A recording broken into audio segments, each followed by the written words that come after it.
की, नेताजी सुभाष चंद्र बोस की और सभी भांजे भांजियों की। मुझे क्यों हिला रहा है? करना अपना काम। मेरे साथ इस कार्यक्रम में उपस्थित हुजूर के हमारे लोकप्रिय विधायक वरिष्ठ नेता आदरणीय रामेश्वर शर्मा जी, गोविंदपुरा क्षेत्र की लोकप्रिय विधायक श्रीमती कृष्णा गौर जी, विद्यालय परिवार के हमारे सभी गुरुजन, जिला प्रशासन के सभी साथी और मेरे प्यारे बेटा बेटियों, 15 साल से ज्यादा उम्र के कौन कौन है? हाथ उठाओ। सभी हैं। अच्छा ये बताओ, वैक्सीन से डर किस किस को लग रहा है? वो हाथ उठाओ जिसको डर लग रहा है। डर लग रहा है? तो डर किसी को नहीं लग रहा। बहादुर बच्चे हैं, कोई नहीं डर रहा और सब वैक्सीनेशन के लिए तैयार। एक बार ताली बजा के अपने प्रधानमंत्री जी का भी स्वागत करें। उन्होंने वैक्सीन उपलब्ध करवाई है हमें।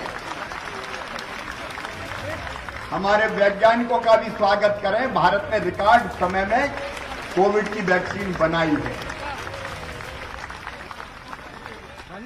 140 करोड़ से ज्यादा डोज लगाए जा चुके हैं। पहले 18 साल से ऊपर की उम्र के जितने नौजवान थे, बुजुर्ग थे, युवा थे, उनको वैक्सीन लगाई जा रही थी। लेकिन आज से 15 से लेकर 18 साल के बेटा बेटियों को वैक्सीन लगाई जा रही है। कोविड की तीसरी लहर की आहट है। आज पूरे मध्य प्रदेश में 221 पॉजिटिव केस आए हैं। भोपाल में और इंदौर में 110 है, भोपाल में 54 है। बाकी जिलों में भी केसेस आ रहे हैं, जबलपुर में, ग्वालियर में, उज्जैन में। कोविड की तीसरी लहर तो आ रही है, लेकिन हमको बहादुरी से और समझदारी से इसका मुकाबला करना है कि नहीं करना है। और मैं देख रहा हूं कि हमारे बहादुर भांजे भांजी बिल्कुल मास्क लगाए हुए हैं। ये मास्क अभी लगाया या वैसे भी लगा के रखते हो? अभी ये लगा के रखना है, क्योंकि मास्क सुरक्षा है।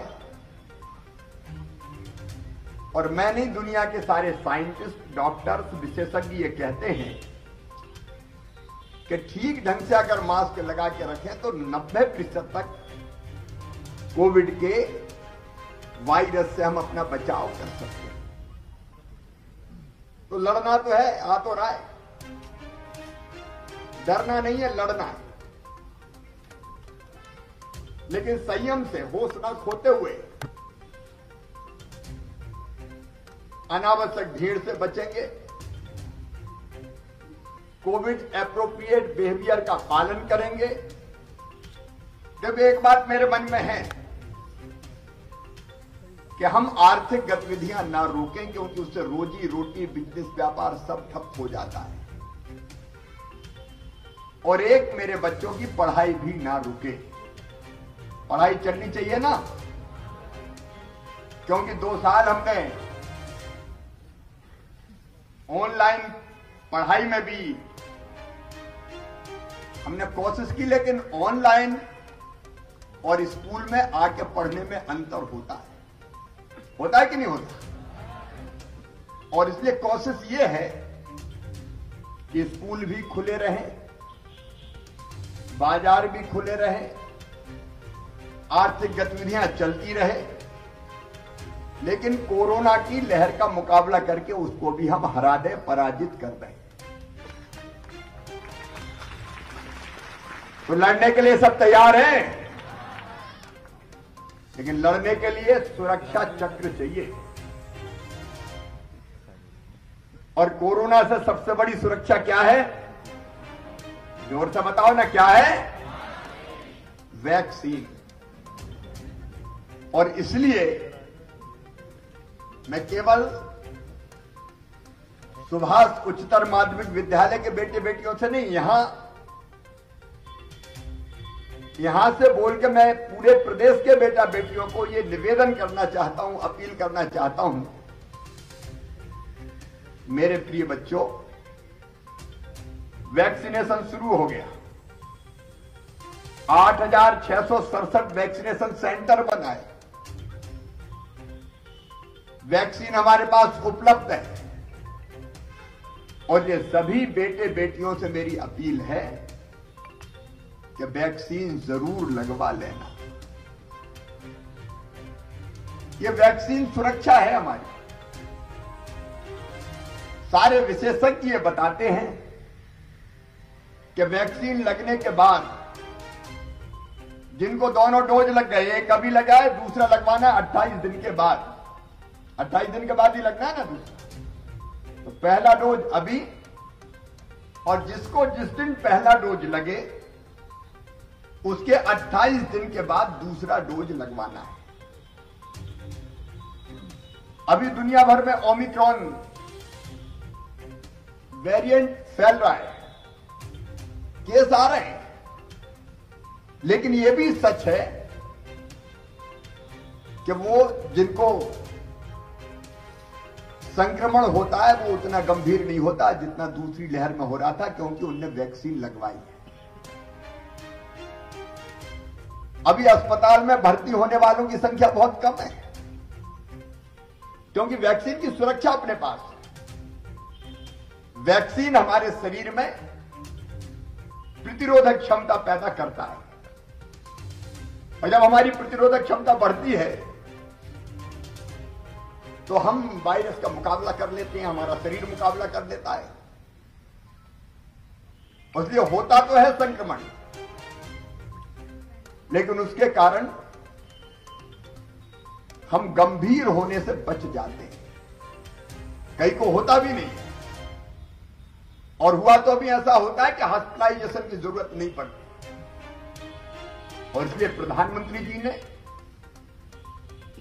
पूरे देश में ये वैक्सीनेशन का अभियान फिर प्रारंभ किया है। मध्य प्रदेश में हमारी कोशिश है बेटे बेटियों कि हम इसी महीने में 20 तारीख तक ही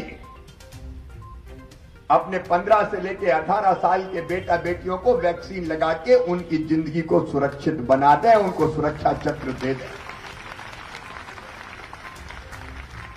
इस पर हम कोई कसर नहीं छोड़ेंगे। हमारे डॉक्टर्स, पैरामेडिकल स्टाफ, जिला प्रशासन, महाविद्यालय, विद्यालय के हमारे टीचर्स, सबके सब तैयार है। पहली प्राथमिकता ये है कि हम वैक्सीनेशन करके अपने बच्चों को सुरक्षित कर लें। तुम्हारी सुरक्षा ही हमारा लक्ष्य है, ताकि कोरोना का कोई असर, कोविड का कोई असर ना पड़े। इसलिए मेरे प्रिय बेटा बेटियों, जहां से भी मुझे सुन रहे हो, देर मत करना, ये टीका जरूर लगवा लेना। स्कूलों में जगह जगह सेंटर बने, ऑनलाइन ऑफलाइन दोनों व्यवस्थाएं लगवाने।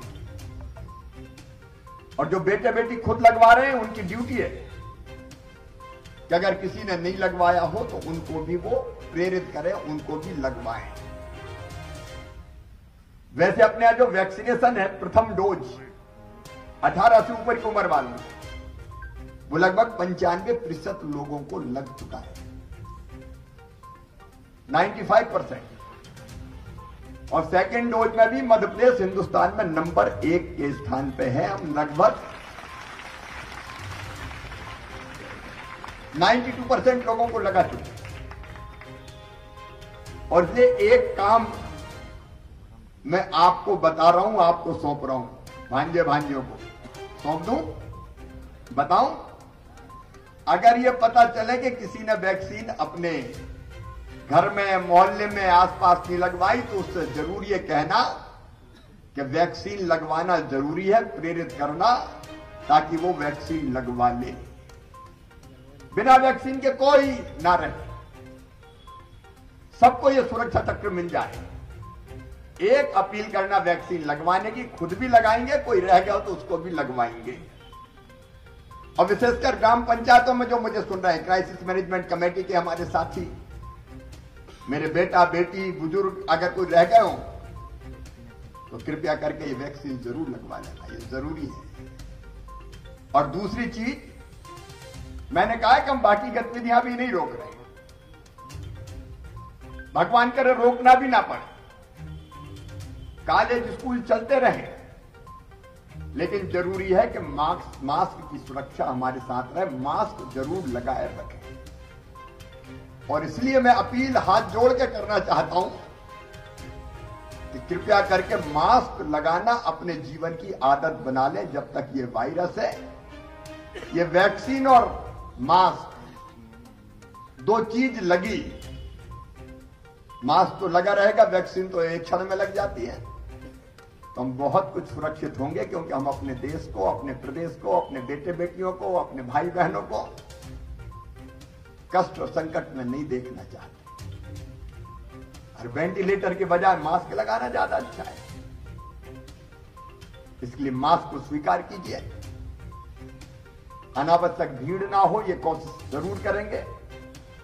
और जल्दी से जल्दी अपने बेटा बेटियों का भी वैक्सीनेशन का काम पूरा करके उनको सुरक्षित जीवन देंगे, सुरक्षित माहौल देंगे, ताकि उनकी पढ़ाई लिखाई जारी रह सके। और सभी बच्चों से मेरी अपील है कि वैक्सीनेशन खुद भी करवाएं, और जो मित्र हैं, साथी हैं, उनको भी प्रेरित करके सबको लगवाएं, ताकि अपने पूरे प्रदेश को हम सुरक्षित कर लें। यही मेरी अपील है। बोलिए, सब साथ देंगे इसमें?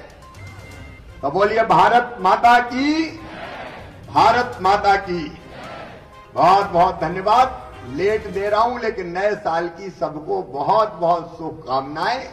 सुख समृद्धि और रिद्धि सिद्धि आप सबके जीवन में आए। आप स्वस्थ रहें, खूब पढ़ें, स्कूलों, विद्यालय, यहां तो मेरिट में आते ही हैं, आते कि नहीं आते? इस बार भी आएंगे ना, इसलिए पढ़ाई में कोई बाधा ना हो, पढ़ते रहें, आगे बढ़ते रहें और प्रदेश को आगे बढ़ाते रहें। बहुत बहुत शुभकामनाएं, बहुत बहुत आशीर्वाद। धन्यवाद, नमस्कार।